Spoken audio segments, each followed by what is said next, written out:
কুরবানিটা ওদের করতে দাও, আমরা বাঁচি। আমাদের আর ঘুম নেই, রাত্রে ঘুম নেই, চিন্তায় মাথা খারাপ হয়ে যাচ্ছে। আমি তো হিন্দু লোক, আমি তো দাস, আমি ব্যবসা করি খাই। মদে গেলে মদ খেয়ে গরু কিনতে হবে, মদি খেয়ে আমাদের রাস্তায় বসে যেতে হবে। ছেলের আমার পড়াশোনা শেষ হয়ে যাবে, বন্ধ হয়ে যাবে, আমাদের বিকল্প রাস্তা কিছু নেই। বলবার রাস্তা খুঁজে পাচ্ছি না, আমরা নিজেরাই পাগল হয়ে যাচ্ছি। এমনি কি করব? দুইটা গরু বিক্রি করে বাচ্চাকে অ্যাডমিশন করাই, আমরা পরিবার আছি। গোমাতা এতদিন ছিল না, আজকে হয়েছে গোমাতা। আমরা তো একজন হিন্দু, জানি না গরুকে কি করতে হবে, গোমাতা করতে হবে। গোমাতা যদি করবি তাহলে সরকার বাড়ি নিয়ে গোমাতা করুক।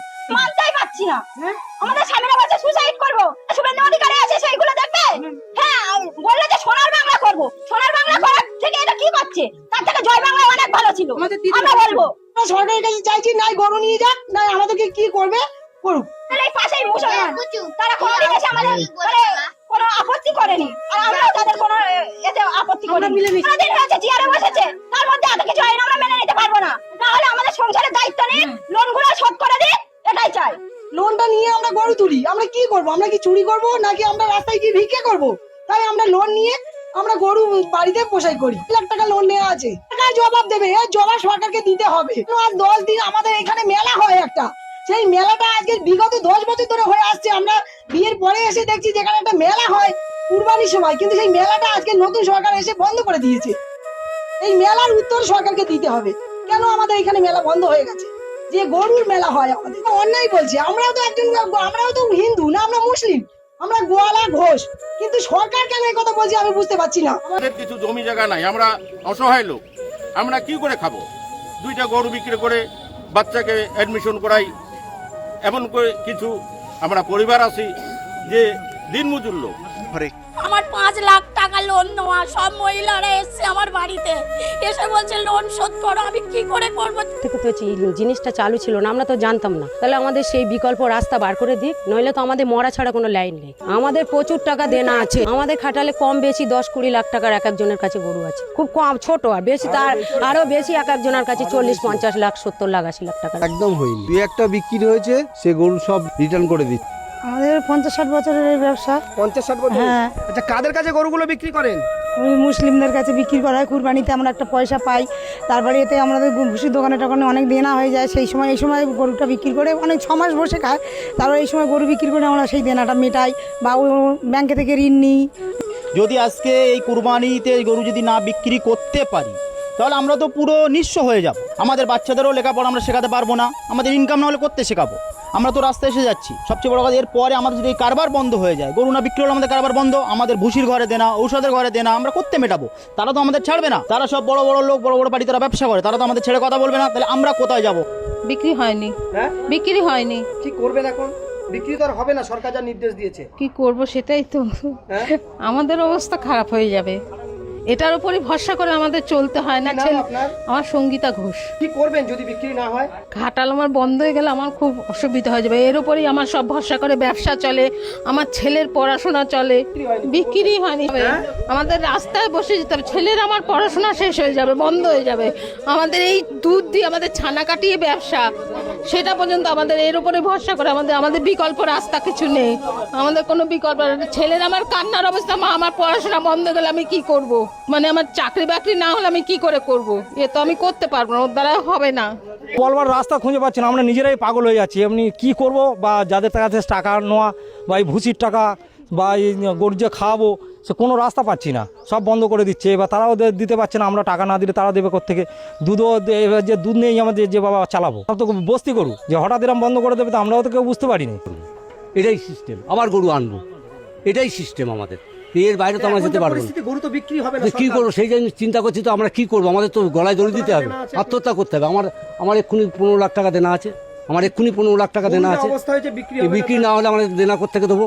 তো গরু বিক্রি হচ্ছে না, সেটা আমরা বুঝতে পারি যে আমরা হিন্দু মুসলিম এখানে সবাই কারবার করে খাই, আমাদের এদিকে সবাই ভাই ভাইয়ের মতন। কিন্তু আমাদের এই যে গরু আছে, যদি বিক্রি আমরা না করতে পারি, এই এতগুলো লোক হয় আমাদের আত্মহত্যা করতে হবে, আর না তো আমাদের দেনার ভাগ সরকারের নিতে হবে। দুটোর একটা। যদি সরকার না নেয় তাহলে এতগুলো লোক আত্মহত্যা করবে। তাহলে সরকার নিক, না তো সরকার গরু নিক। 14 বছর পরে গোমাতাকে খাওয়া যাবে। তাহলে এই 14 বছরের জন্য কি শুধু তোমাদের গোমাতা? আর এই গরুকে কোথার থেকে খাওয়াবো?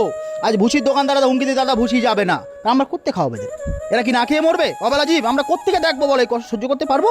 আপনি বলুন, আমরা নিজেরা বাঁচতে পারছি না, আমাদের সন্তানদেরকে তাদেরকে, আমরা মূর্খ মানুষ, আমরা জানি চাকরি বাকরি কিছু পাবো না, আমরা নিজেরাই গোবর টোবর তুলে আমাদের বাচ্চাদেরকে ভালোভাবে তাদের শিক্ষা দেওয়ার চেষ্টা করছি আমরা বাবারা, যে তাদের জন্ম যেন ভালো হয়, তারা যেন ভালো স্কুলে পড়তে পারে, ভালো শিক্ষা যেন অর্জন করতে পারে, আমরা এই কাজ করে তাদেরকে খাওয়াই। কিন্তু এই যে পর্যায়ে সরকার আমাদের পেটে যে লাঠিটা মারছে, আমরা তো তাদেরকেও ভালো করে মানুষ করতে পারবো না দাদা। আমরা তাদের লেখাপড়া করতে শেখাবো? আপনি বলেন, আমাদের লেখাপড়া শেখানোর পরিস্থিতি নেই তো।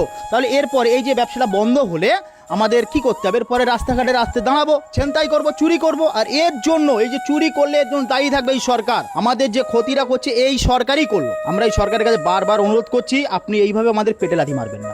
আমি মার্কেটে অনেক টাকা ঋণী, পুরো ঋণী জর্জরিত হয়ে আছি। এই কুরবানি ঈদ না করতে পারলে আমার ঋণও শুধবে না, লোক আমাকে ছিঁড়ে খাবে চারিদিক থেকে। আমি এইভাবে ঋণের বোঝা নিয়ে মাথায় বাঁচতে পারবো না। বিক্রি হবে না, যাও বা বিক্রি হচ্ছে রিটার্ন দিয়ে দিচ্ছে, তাহলে আমরা কি করে খাবো? আমাদের তো এই কর্ম করে খেতে হবে। এক একজনের 15-20 লাখ টাকা দেনা আছে, সব নানান রকম লোন সাবসিডি সব নিয়ে করা হচ্ছে সবাই। এইভাবে কি করে চলবে? আমাদের মরণ ছাড়া রাস্তা নেই, এই কর্ম করে তো আমরা খাই। সরকার একটা ব্যবস্থা নিই। 10 দিন পরে ঈদ, আমরা ঈদে তো মোটা একটা বেচাকেনা করে সবাইকে দিই বা আমরা নিজেরা জীবন ধারণ করি। এখনো কি বেচাকেনা কিছু হয়েছে? এক পয়সা বেচাকেনা করতে পারিনি। কতটা গরু আছে আপনার কাছে? এক্ষুনি আমার কাছে গরু আছে ধরো কম করে অন্তত 50টা গরু আছে। দড়ি দেওয়া ছাড়া কোনো রাস্তা পাবো না। আপনাদের এই জায়গায় দাঁড়িয়ে এক্ষুনি যে তাহলে হচ্ছে গলায় দড়ি দিয়ে মরলে ভালো হয়।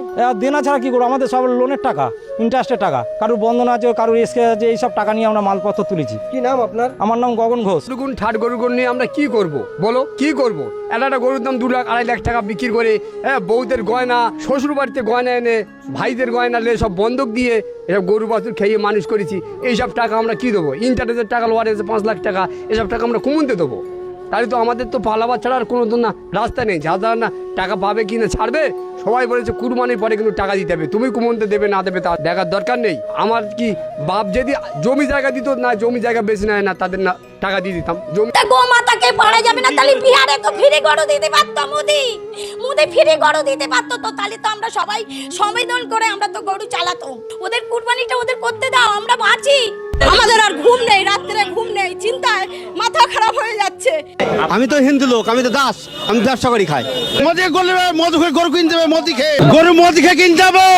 আমরা গরু বেচি খাই, তাহলে আমাদের মোদি ঘরে ঘরে চাকরি দেখ, একটা দুটোকে চাকরি দেখ, তাহলে আমরা তাই করে খাবো। আমি তো দাস, আমি ব্যবসা করি খাই, তাও তো অসুবিধা হয়েছে, কি করবো? না বেচাকেনা নেই, ভয় কিনছে না কেউ, পুলিশ ধরবি বলে ভয় করছে, কেউ কিনছে না। আবার চাষিরও অসুবিধা হয়েছে। সেই জন্য আমরা চাইছি, এখন এইটার 2 সপ্তাহ বাকি, এই মহল্লায় প্রচুর গরু রয়েছে। সরকার যদি চায় গরুগুলো বিক্রি হবে, সাধারণ মানুষ বাঁচবে। তা না হলে এদের আত্মহত্যা ছাড়া আমাদের কোনো রাস্তা নেই। আমরা হিন্দু মুসলমান প্রতি বছর কুরবানি ঈদ উপলক্ষে করে 1 বছর 2 বছর পর গরু টেনে বিক্রি করি। বাড়িতে টাকা না থাকলে প্রচুর জায়গা থেকে ধার করে বন্ধন তুলে বিভিন্ন জমি জায়গা বন্ধক রেখে আজকের এই কাজগুলো করছি। যদি না আমরা গরুগুলো বিক্রি করতে পারি, তাহলে আমরা কি করব? গরুগুলো কি হবে সেগুলো সরকার বলে দিক। আমাদের যে টাকা দেনা রয়েছে সেগুলো কি করবে বলে দিক। এগুলো যদি না বলবে, সরকার এখন 10 দিন বাকি, সেগুলোকে অবশ্যই ঠিক করা দরকার। 14 বছরের গরু, আমি আবারও বলছি, হয় না। কোনো গরু 8 বছর 9 বছরের ওপরে কেউ রাখে না যদি দুধ হয়। খাটালগুলোতে চলে যান, খাটালে যেগুলো দুধ হয় সেই মহিষ গরুগুলো রেখে দেয়। যখন দুধ হবে না সেই গরুগুলোকে কি করবে বলুক? 8 বছর 9 বছরে যখন দুধ হবে না, শুভেন্দু অধিকারী নেবে? সেগুলো তো কষাইখানায় বিক্রি করে। এখন যদি বলে কষাইখানায় রাখবে না, তাহলে ওগুলো কি করা হবে সেগুলো বলুক। সরকারের মতো বলে দিলে হবে না, এইগুলোকে অবশ্যই আমরা বলবো। পুরো বাজারটা আপনি ঘুরুন, অন্যান্য বছরে এখানে 7-8 ডবল করে গরু থাকে, পাগল আনে যায় না। এবারে কোনো মানুষ গরু আনতে চায় না, কোনো ব্যবসাদার গরু আনলেও কোনো খদ্দের আসে না। তাহলে এতগুলো মানুষ কি করবে? কলকাতায় প্রতি বছর কোরবানির ঠিক 1 মাস আগ থেকেই গরু বেচা কেনা হয়। গরুর বেশিরভাগ ফার্মার তারা হিন্দু। তারা প্রতি বছর এই গরু লালন পালন করে, বড় করে। এরপর ভালো দামে ঠিক কোরবানির আগে তারা এই গরুগুলো মুসলিমদের কাছে বিক্রি করে দেয়। কিন্তু এবছর তা আর হচ্ছে না। বিজেপি ক্ষমতায় আসার পর তারা ঘোষণা করেছে যে কোরবানি করা যাবে না, 14 বছরের নিচে কোনো গরু কেনা যাবে না। আবার গরু কিনতে হলে পারমিশন লাগবে, নানান বাধা। এই ভেবে কলকাতার মুসলিমরা গরু কিনছে না, যার ফলে হিন্দু ব্যবসায়ী ভাইদের অনেক ক্ষতি হচ্ছে। তারা বলছে মুসলিমরা গরু না কিনলে পথে বসতে হবে, পরিবার চলবে না। তাদের সন্তানদের লেখাপড়া করাতে পারবে না। এমনকি যাদের কাছ থেকে ঋণ এনে তারা গরু পালছে, বড় করছে, বিক্রি করে ঋণ শোধ করবে, না দিতে পারলে ঋণদাতারা ঘর ছাড়া করবে। এদিকে মুসলিমরাও ভয়ে গরু কিনছে না, কিনলেও পথে সব গরু রেখে দিচ্ছে বা ছেড়ে দিচ্ছে। বিজেপি সরকারের এইরকম হঠাৎ করে গরু বিক্রি বন্ধ করা, কোরবানির বাধা সৃষ্টি করা এবং মুসলিমদের কোরবানি ঠিকঠাক পালন করতে না দেয়া, এটা মোটেও সুখময় বয়ে আনতে পারে না একটা রাজ্যের জন্য। এই কলকাতার হিন্দু মুসলিম যেমন একসাথে কাঁধে কাঁধ মিলিয়ে বসবাস করেছে, একে অপরের প্রতি শ্রদ্ধা, ভক্তি, ভালোবাসা ছিল, সেটা আবার ফিরে আসুক, সব সময় বিরাজমান থাকুক। মানুষ মানুষের জন্য, জীবন জীবনের জন্য। ভালো থাকুক পৃথিবীর সব মানুষ।